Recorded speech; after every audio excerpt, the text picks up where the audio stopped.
Salut et bienvenue sur Spamat, la chaîne qui te spamme de maths. Je suis Médéric Niot, professeur particulier de mathématiques depuis 2020 et vulgarisateur sur internet. Je te propose aujourd'hui un petit énoncé avec de la convexité, des taux d'accroissement, ça va pas être évident, mais juste avant, je te suggère de t'abonner à la chaîne Spamat, la chaîne qui te spamme de maths, pour plusieurs raisons. Déjà parce qu'on va te proposer très bientôt du contenu exclusif, on va te proposer vraiment des choses qui vont te permettre de progresser à fond en mathématiques, et on a besoin aussi de savoir d'ailleurs ce dont tu as besoin. D'accord. Est-ce que tu as besoin justement de cours, de méthodologie, d'exercices difficiles, d'exercices faciles? Est-ce que tu as besoin de PDF pour t'entraîner? Est-ce que tu as besoin d'accompagnement? Bref, de quoi as-tu besoin pour progresser en maths, pour atteindre les meilleures prépas, les meilleures écoles, bref, pour atteindre finalement l'excellence, car c'est ça l'objectif de Spamat. N'hésite pas à nous faire des retours dans l'espace commentaire, c'est là pour ça, et nous dire ce dont tu as besoin et qu'est-ce que tu envisages pour l'avenir finalement de Spamat, de cet accompagnement en mathématiques. Une fois que j'ai dit tout ça, on va pouvoir s'attaquer à ce problème, soit f une fonction convexe sur R, h strictement positif, phi h une fonction un peu bizarre, montrer que phi h est croissante. Bon, plein de fonctions un peu abstraites, un peu farfelues, il va falloir peut-être déjà essayer de traduire un peu cet énoncé, c'est ce que j'enseigne toujours en cours particulier. Alors déjà, f une fonction convexe, ça tout de suite, direct, on va donner la définition de ce qu'est une fonction convexe. Déjà pour pas l'oublier, c'est un truc qu'il faut faire en DS, en examen, en partiel. Toujours penser, ou même au bac, toujours penser à donner, à écrire sur ton brouillon, et puis peut-être même, pourquoi pas, les mettre sur ta copie, ça peut toujours te faire gagner des demi-points, ou même des points entiers, si jamais ça fait partie du cours, ça fait partie de ce qui est demandé, ou si jamais tu n'arrives pas à aboutir, au moins tu auras peut-être des quarts ou des demi-points en fonction des définitions que tu as pu quand même donner. Donc il faut le mettre, il faut donner la définition, dire que la fonction f est convexe, ça veut dire que quel que soit le t... Oula. On va le donner graphiquement après, on va expliquer graphiquement ce que ça signifie. Quel que soit le t entre 0 et 1, qu'est-ce qu'on a? On a donc que f de de tx plus 1 moins t plus, ou plutôt peut-être pas, alors on va pas prendre x, on va prendre a, donc plus ta plus 1 moins t b, tac, voilà, je l'ai bien écrit, est toujours plus petit que t f de a plus 1 moins t f de b. Tac, et ça, a et b sont fixés évidemment avec a inférieur ou égal à b. Voilà ce qu'est une fonction convexe. Concrètement, graphiquement, qu'est-ce que cela signifie? Alors on va faire un petit schéma qu'on va supprimer après, c'est juste pour que tu comprennes ce qu'on est en train de faire. Ça veut dire qu'une fonction convexe est toujours en dessous de ses cordes. Par exemple, je te dessine une fonction convexe comme ceci, voilà, une sorte de parabole. Ok. Pourquoi c'est convexe? Parce que si je prends donc ici ça va être le A, ici ça va être le B, et là je vais tracer la droite, proprement. Oh, pas mal. En vrai, pas mal. Je fais ça à la souris, je fais ça à la souris. Franchement, je suis fort. Je suis fort. Entre A et B, je trace donc ça, c'est ce qu'on appelle une corde, la corde de la fonction f entre A et B. Hop. Ça veut dire que la fonction est toujours en dessous de ses cordes. Concrètement, pourquoi ça marche? Parce que t entre 0 et 1, ça permet de générer des segments. Ta plus 1 moins tb, ça génère en fait le segment en abscisse entre A et B. Passer à la fonction f, ça te donne toute la courbe en bleu entre A et B, d'accord? Donc ça, c'est ce qui est en bleu ici. Plus petit que tf de A plus 1 moins tf de B, ça te génère en fait le segment entre ce point-là et ce point-là. F de A, effectivement, c'est en ordonnée, c'est ici. F de B, c'est ici. Donc avec t entre 0 et 1, hop, ça génère tous les points qui sont entre ce point-là et ce point-là. Donc ça, on va peut-être même pouvoir le souligner en rouge ici pour notre exemple graphique. Voilà, voilà ce que signifie une fonction convexe, concrètement, graphiquement et algébriquement, ici avec les quantificateurs et la formule et l'inégalité. Bon, je peux effacer le schéma, je pense que tu as compris ce que signifie une fonction convexe. Peut-être, ah non, avant d'effacer le schéma, peut-être essayer de comprendre ce que c'est que phi h. Phi h qui à x associe f de x plus h moins f de x sur h. Donc phi h, on a une infinité de fonctions, d'accord, en fonction de h. Le h est fixé, il est strictement positif. Qu'est-ce qu'on reconnaît f de x plus h moins f de x sur h? Bah c'est un taux d'accroissement, clairement, hein, c'est un taux d'accroissement. Tu sais que quand h tend vers 0, ça donne même la dérivée lorsque la fonction est dérivable. Sauf que, ici, on ne dit nulle part que la fonction est dérivable. Nulle part, on suppose que f est dérivable, et même, on ne suppose même pas qu'elle est 2 fois dérivable. Si elle était 2 fois dérivable, on pourrait en déduire que f seconde est positive, d'accord? Convexe, ça veut dire pour une fonction 2 fois dérivable que la dérivée seconde est positive. Et là, on peut même pas le dire, parce qu'on ne nous dit pas que la fonction est dérivable. Donc, on peut pas l'utiliser, ça, hein, malheureusement. Alors, c'est pas grave, on peut faire sans, mais en tout cas, on a un taux d'accroissement. Le taux d'accroissement, ça représente la pente, en gros, de la droite qui relie 2 points sur la courbe de la fonction. Ici, c'est quoi les points? Bon, bah, le A, ok, bon, bah, ça va être notre... en gros, le A, c'est le X, et puis le B, c'est le X plus H, d'accord? Le H est strictement positif, c'est-à-dire que le H représente une quantité, donc, hop, qu'on ajoute à notre X pour obtenir un nouveau point qui sera à droite de X. Et ce point-là, ce sera donc, évidemment, X plus H. Voilà ce que c'est que cette fonction phi h. Ce que nous dit cette fonction, enfin, ce qu'on nous demande de faire, c'est de dire, ok, si je prends maintenant un autre point que x, si je prends allez, je prends y ici, et que je prends donc y plus h, hop, j'obtiens un nouveau point sur la courbe de la fonction, qui sera à peu près ici. Bah effectivement, si je trace... pas mal! Je sais pas comment je trace mes cordes aujourd'hui à la souris, je sais pas comment je fais, je jure que je triche pas, hein. C'est fabuleux, pas mal du tout. Donc cette droite que je trace entre y et y plus h, sa pente sera supérieure, d'accord? Si je prends un point, donc y qui est à droite de x, la pente que je vais pouvoir générer sera supérieure. Voilà ce que nous dit en fait, cet énoncé, hein, montrer que c'est vrai, d'accord? Graphiquement, on comprend que c'est vrai, mais comment tu le montres algébriquement? Et ça va être un chouïa plus difficile. Alors, je vais effacer le schéma, maintenant qu'on a compris ce qu'on devait faire, comment on a essayé de représenter un peu tout ça.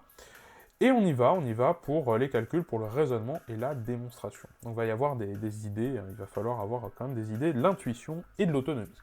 Bon, concrètement, par quoi on commence? Quel type de raisonnement on va effectuer? Il faut comprendre ce que c'est que croissant déjà. Montrer que phi h est croissante, c'est-à-dire montrer que... Donc si je prends, allez, on va supposer x inférieur ou égal à y, on va faire un raisonnement direct, on va montrer que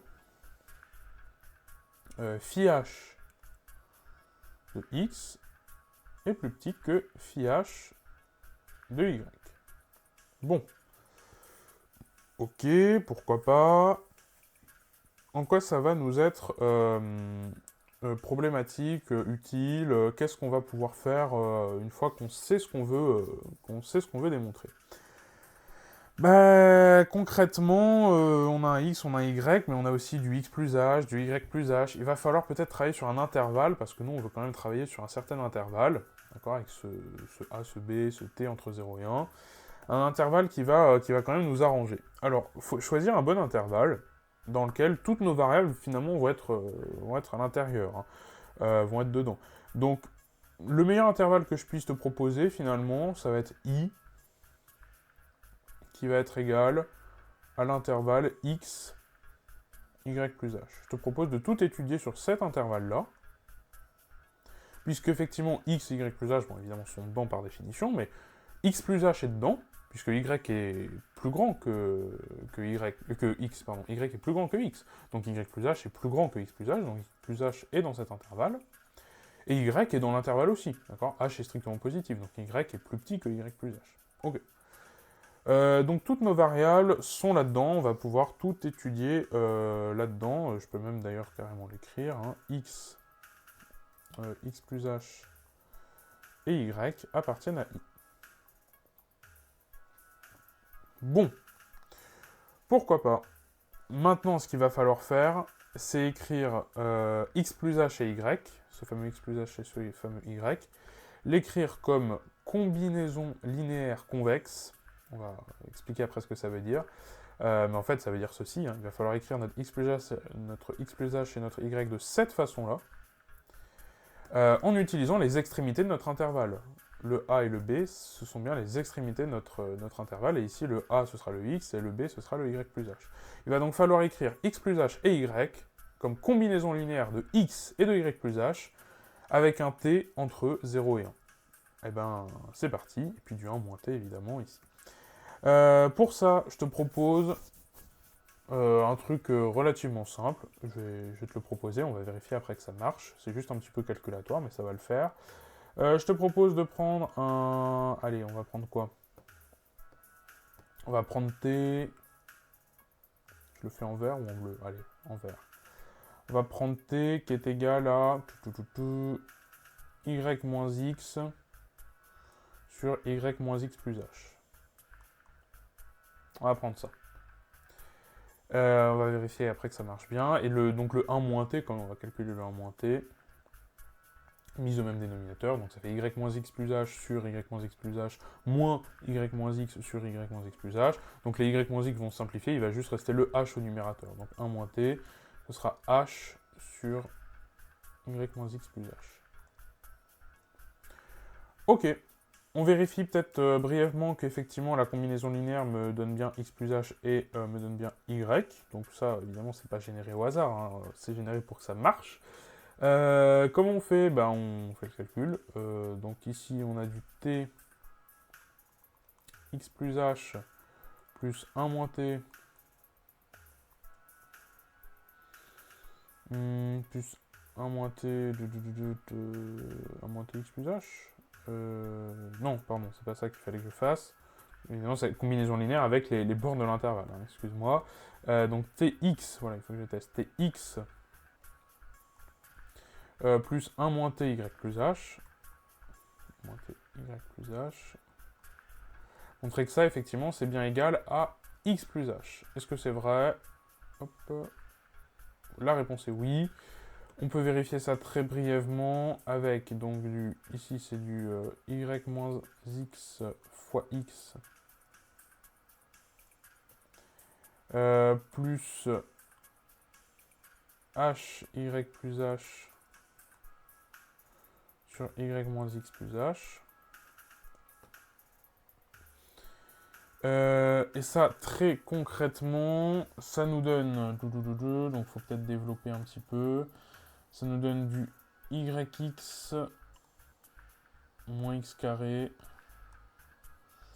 plus hy plus h sur y moins x plus h.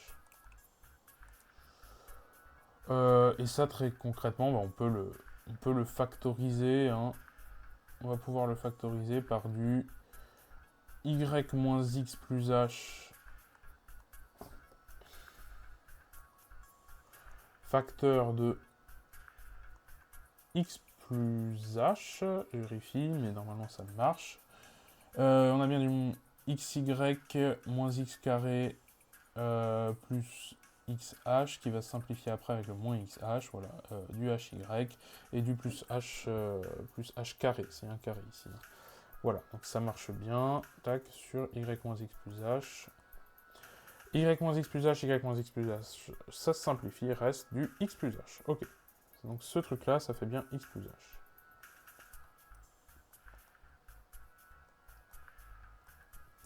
Ok, parfait. On fait la même chose avec y. Peut-être que je te laisse le faire de ton côté, c'est juste calculatoire, fais-le dans l'espace commentaire. Si tu n'y arrives pas, n'hésite pas à me poser des questions.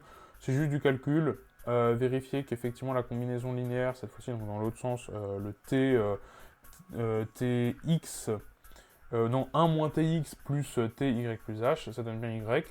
Tu vérifies, mais normalement c'est bon. Je vais l'écrire. Hein. Donc ty plus h plus 1 moins tx. Encore une fois, c'est juste calculatoire et normalement, tu obtiens y. Bon, ça c'est bien. Une fois qu'on a ça, qu'est-ce qu'on fait? Eh ben, on va devoir peut-être utiliser quand même la convexité. Hein. Ce serait quand même pas mal. Ce serait quand même pas mal. La convexité nous donne quoi? Puisqu'on a... Alors, tac...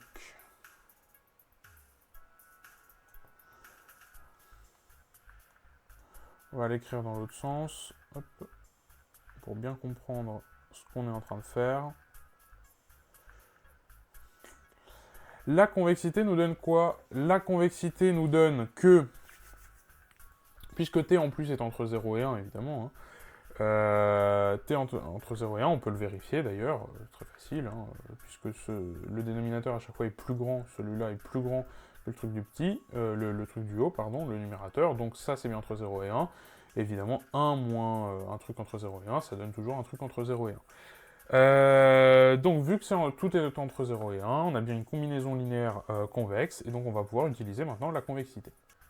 La convexité nous donne donc, par définition, donc, f de ceci, donc si j'évalue tout en f, exactement comme pour l'instant on a ça, je repère, mais à chaque fois on a une combinaison linéaire. Donc si je passe par f partout, j'obtiens que ce sera plus petit que ceci.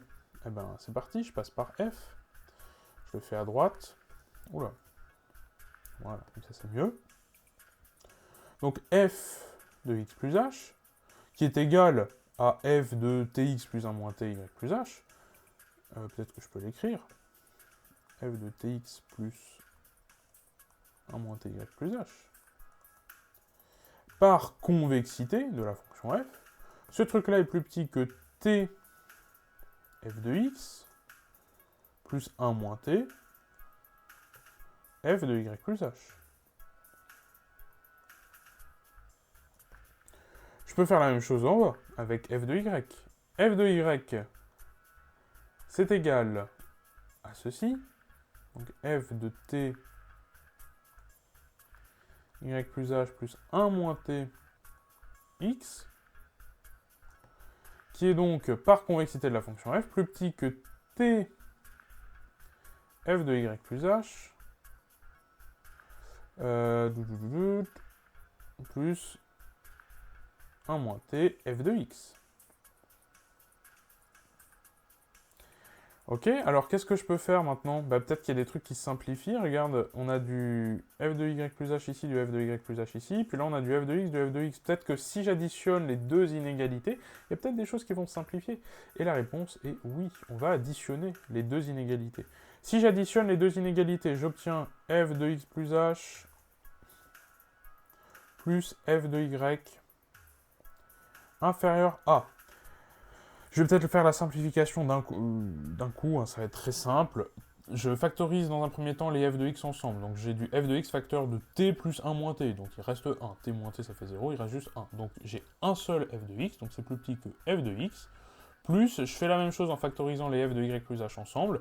Donc j'aurai du 1 moins t plus t f de y plus h. À nouveau, les t moins t se simplifient. Il reste juste 1 fois f de y plus h.